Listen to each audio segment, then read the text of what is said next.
आप सभी का स्वागत है हमारे Krishna coaching classes YouTube channel पर। आज हम आपको मेजरिंग टूल्स जो आईटी इलेक्ट्रीशियन ट्रेड में कुछ अलग अलग टूल्स दिए जाते हैं, जिनमें एक मेजरिंग टूल्स दिए जाते हैं जिसको अपने मापक यंत्र बोलते हैं। तो उनकी जानकारी आज हम आप प्राप्त करेंगे। तो सबसे पहले जो मेरे हाथ में आपको दिखाई दे रहा है ये है वुडन स्केल है, जो फोल्डिंग स्केल है।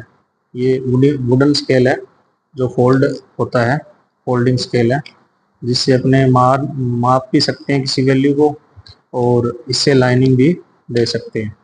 दूसरा अपने पास मापक यंत्र है स्टील रूल, इसे स्टील रूल कहते हैं और ये लगभग 12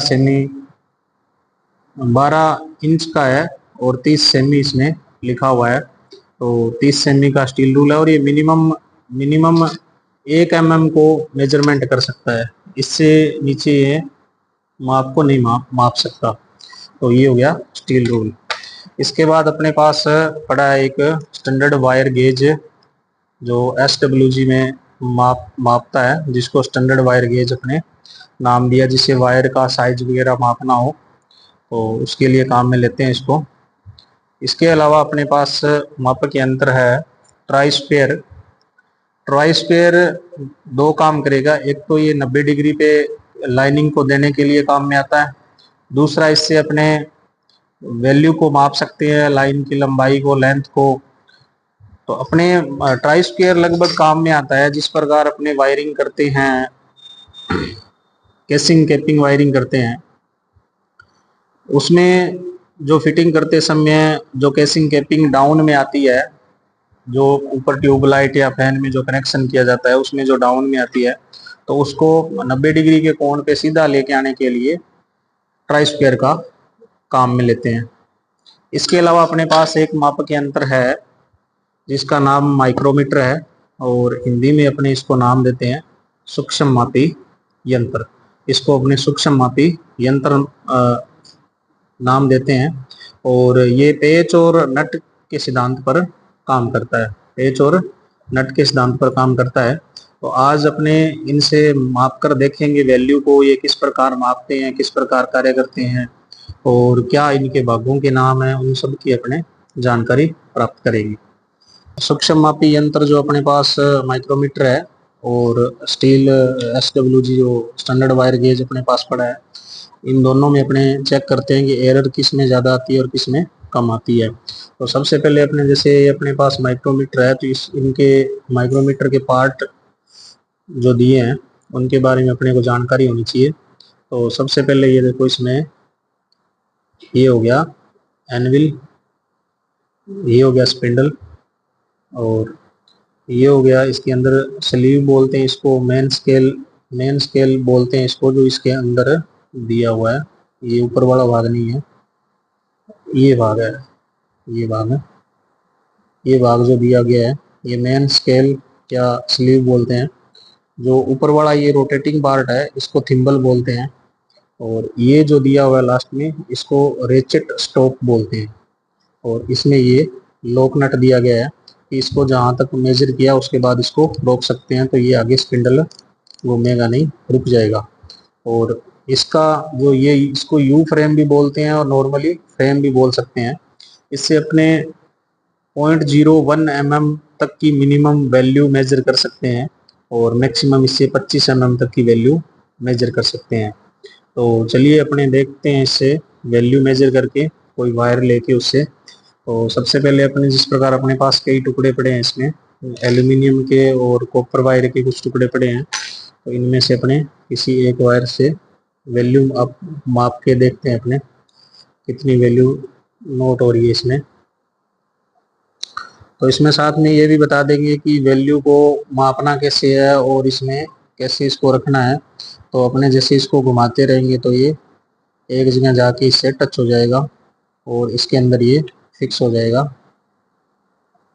तो ये हो गया इसके अंदर इस प्रकार लास्ट में आप छोड़ दीजिए। और ये जो आवाज़ आ रही है इसकी, आप देख रहे होंगे आवाज़ आ रही है टिक टिक की, इससे यहाँ पे इसको नट को लॉक कर दीजिए और ये रुक जाएगा।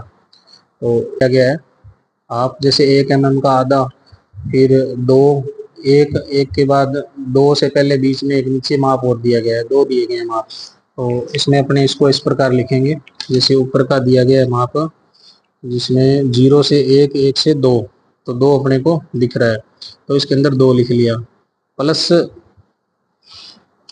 प्लस इसके बाद अपने नीचे नोट करेंगे, इसमें ये अपने को नीचे हाफ भी इस मेन स्लीव पर दिख रहा है, तो हाफ भी इसमें लिखेंगे, तो +0.5 हो गया। और प्लस इसी के साथ जब अपने थिम्बल का जो स्केल है उसको चेक करेंगे तो उसमें अपने को मिल रहा है 2। तो इस 2 को अपने मल्टीप्लाई करेंगे, इसका मिनिमम जो वैल्यू है 0.01 से, से वैल्यू मल्टीप्लाई करेंगे तो अपने पास वैल्यू आएगी 0.02। तो इसमें 0.02 और इसमें ऐड करेंगे, तो अपने पास टोटल इसका जो में व्यास है वो कितना हो जाएगा, 2.52 ये लगभग इसकी रीडिंग है। तो अपने इसको वायर गेज से चेक करते हैं, वायर गेज इसकी रीडिंग कितनी नोट करवाता है। तो अपने इसको निकाल देते हैं और इससे चेक करते हैं, 2.52 इसकी रीडिंग में आ रही है। तो अपने इसमें लगा के देख लेते हैं कहाँ पे ये होगा। तो लगभग ये इसमें 12 में नहीं जा रहा, 11 में लगभग, ये देखो ठीक है, और 12 में नहीं जा रहा। तो अगर जाएगा तो भी ये फिक्स हो रहा है इसके अंदर, इसमें ल्यूज है, इसमें ल्यूज है और इसमें फिक्स हो रहा है, नहीं जा रहा। तो मतलब ये अगर अपने स्टैंडर्ड वायर गेज से चेक करते हैं तो 2.95 की वैल्यू नोट कर रहा है, 2.95 की वैल्यू नोट कर रहा है, और 11 SWG वायर दिखा रहा है, 11 SWG वायर दिखा रहा है। तो अपने इसीलिए स्टैंडर्ड वायर गेज है, इसकी एक्यूरेसी कम होती है, लेकिन जो माइक्रोमीटर है ये सूक्ष्म मापी यंत्र है, तो इसकी एक्यूरेसी ज़्यादा होती है, तो ये ज़्यादा शुद्ध रूप से बताएगा अपने को जो भी वायर का मान है।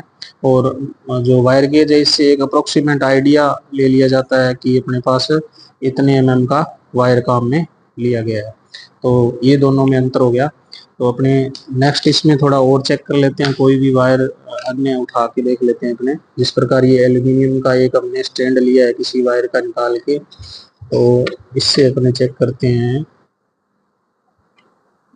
इसमें 36 में नहीं जा रहा, पॉइंट में 27.27 या 32 SWG नंबर है। अब आप सोचोगे कि इतना पतला वायर है और 32 SWG, तो ये उल्टा होता है, जितना बड़ा नंबर SWG में होगा वायर का डाया उतना ही कम होगा, उसका साइज उतना ही कम होगा, और में उसकी वैल्यू कम होगी, में उसकी वैल्यू कम होगी। यहाँ पे 0.27 दिखाया गया है, लेकिन इसको अपने और भी आगे इसमें चेक कर लेते हैं। जहाँ ये नहीं घुसेगा इसके अंदर वहाँ इसको अपने रोक लेंगे। तो ये इसमें 23 में भी नहीं जा रहा, लगभग जा रहा है लेकिन मुश्किल से। तो 0.23 अपने मान सकते हैं कि 0.23 में जा रहा है, या 0.25 के बीच में वायर गेज से।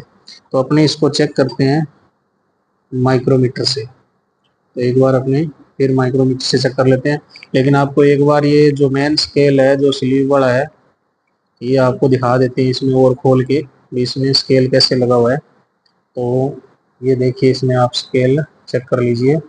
तो इसमें नीचे भी हाफ 0.5 का नंबर लगा हुआ है, ऊपर 0, 1, 2, फिर 3, फिर जैसे 5, 10 बड़ा नंबर लगा है, लेकिन नीचे 0.5 का भी नंबर लगा है, और 0.5 से डाउन वैल्यू है वो ऊपर वाला ये जो थिम्बल का है वो अपना नोट करेगा। तो अपने इसमें चेक कर लेते हैं इस वायर का व्यास। अपने को यहाँ से पकड़ के इसको घुमा सकते हैं, लेकिन तब तक घुमा सकते हैं जब तक उस वायर के टच ना हो, लेकिन जब नहीं घुमाएंगे, जब बिल्कुल नज़दीक चला जाएगा तो अपने रेचेट स्टॉक का उपयोग करेंगे। तो यहाँ तक इसको अपने कर दिया, ये देखो इतना कर दिया। अब अपने रेचेट स्टॉक को घुमाएंगे तो इससे पता लग जाएगा कि जहाँ वो रुकेगा अपने आप उसके अंदर फिक्स हो गया। तो ये आवाज़ आनी चाहिए। ये हो गया फिक्स यहाँ पे। अब इसमें अपने चेक करेंगे कि ये कितना mm का है। तो इसमें ये आप देख रहे होंगे, ये हो गया 25। इधर देखो जीरो दिख रहा है, इधर जीरो दिख रहा है पास में, और इधर से 25, 26, 27, 28, 29, ये लगभग 29 के करीब वैल्यू आ रही है। ठीक है, 29 के करीब वैल्यू आई है। तो नीचे मेन स्केल की तो कोई वैल्यू नहीं है, जीरो है। तो 29 इसका दिख रहा है, तो 0.29, 0.29, तो इसकी वैल्यू कितनी होगी? 0.029 mm। तो इस वायर का जो डाया है वो कितना है? 0.29 mm दिया गया है। तो इस प्रकार अपने इससे माइक्रोमीटर का उपयोग करके अपने किसी भी वायर का डायामीटर है वो अपने माप सकते हैं, और इस प्रकार अपने चेक कर सकते हैं। किसी भी वायर को लेके अपने डायामीटर उसका चेक कर सकते हैं। आज की वीडियो में अपने मेजरिंग टूल्स के बारे में अपने जानकारी प्राप्त की है, और नेक्स्ट वीडियो में अपने मार्किंग औजार आते हैं आईटीआई के अंदर, मार्किंग औजार, उनकी जानकारी प्राप्त करेंगे। तो आज के लिए अपने जो मेजरिंग टूल है इनकी जानकारी प्राप्त की है। और इसी के साथ आपको इस क्लास में एक जानकारी और दे देते हैं कि जो इलेक्ट्रीशियन का बैच स्टार्ट किया है, फाउंडेशन बैच, उसमें एडमिशन ओपन है।